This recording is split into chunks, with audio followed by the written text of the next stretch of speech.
किसान संगठन और सरकार के बीच बीते गुरुवार देर रात तक बातचीत चली, जिस पर बेशक सभी किसानों की निगाहें टिकी हुई थी, जिसका नतीजा अब सामने है। खबरें हैं कि बैठक में सकारात्मक माहौल रहा, लेकिन इसका कोई खास नतीजा निकल कर सामने नहीं आया। दरअसल पंजाब के सीएम भगवंत मान की मौजूदगी में किसान संगठनों और केंद्र सरकार के मंत्रियों पीयूष गोयल, अर्जुन मुंडा और नित्यानंद के बीच तीसरे दौर की वार्ता गुरुवार को चंडीगढ़ के सेक्टर 26 में हुई। ये वार्ता देर रात यानी 1:30 बजे तक चली।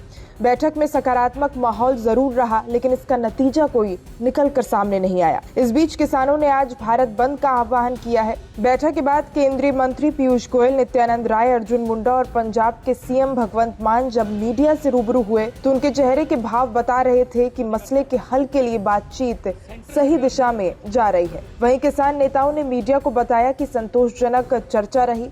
हालांकि किसानों पर बल प्रयोग की उन्होंने कड़ी निंदा की और इसे असहनीय बताते हुए नाराजगी भी जाहिर की। किसान नेताओं, संगठनों और समर्थकों के सोशल मीडिया अकाउंट्स बंद करने पर भी आपत्ति जताई गई। किसान नेताओं सरवन सिंह पंदेर और जगजीत सिंह डल्लेवाल ने कहा, एमएसपी समेत सभी मुद्दों पर पॉजिटिव चर्चा रही, नतीजा भी निकलेगा।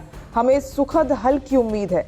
हमारा दिल्ली कूच अभी भी कायम है, लेकिन हम टकराव नहीं चाहते। किसानों पर बल प्रयोग बंद होना चाहिए, क्योंकि हम शांतिपूर्ण तरीके से अपनी मांगे रख रहे हैं। बैठक शुरू होते ही किसान नेताओं ने केंद्रीय मंत्रियों के समक्ष दोहरी नीतियों को लेकर नाराजगी जताई। किसान नेता सरवन सिंह पंदेर और जगजीत सिंह डल्लेवाल ने घायल किसानों की तस्वीरें और आंसू गैस के खाली गोले दिखाते हुए कहा कि एक तरफ सरकार वार्ता के लिए बुलाती है और दूसरी तरफ शांतिपूर्ण तरीके से प्रदर्शन कर रहे किसानों पर अनावश्यक बल का प्रयोग करती है, उन्हें घायल किया जा रहा है। किसान नेताओं और संगठनों के सोशल मीडिया अकाउंट्स बंद करवाए जा रहे हैं। किसान नेताओं ने कहा कि ऐसा करके सरकार बातचीत के माहौल को बिगाड़ने का काम कर रही है। मीटिंग बहुत अच्छे माहौल में हुई है। मीटिंग के अंदर सभी विषयों पे बातचीत चर्चा हुई है। चर्चा होते समय हमने ये बात रखी थी सरकार के सामने कि देखिए, एक तरफ तो सरकार हमें शांति बनाए रखने के लिए कह रही है और हमें मीटिंगों में बुला रही है। दूसरी तरफ इतने बड़े वहां पे मतलब शेलिंग की जा रही है। कल शेलिंग नहीं की जा रही, मोर्टार वगैरह मतलब सिੱਟੇ जा रहे हैं लोग। साडे अंदोलनकारियों थे वो भी जिन्हां नाल गेट तोड़ने होंगे हैं। सो इस बात को लेकर उन्होंने ये देखा, अधिकारियों ने कहा कि ये गलत हुआ। वहीं मुख्यमंत्री भगवंत मान ने कहा कि पिछले कुछ दिनों में घटी घटनाएं दुर्भाग्यपूर्ण थीं और इनको टाला जा सकता था। उन्होंने कहा कि आंदोलनकारी किसानों पर हमला करने के लिए ड्रोन का प्रयोग असहनीय है।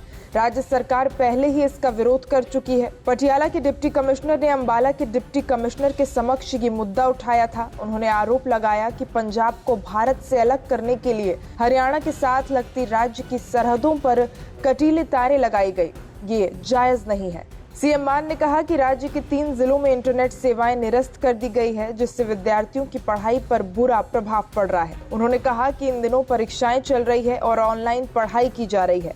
ऐसे समय में इंटरनेट सेवाओं को निरस्त करना गलत है।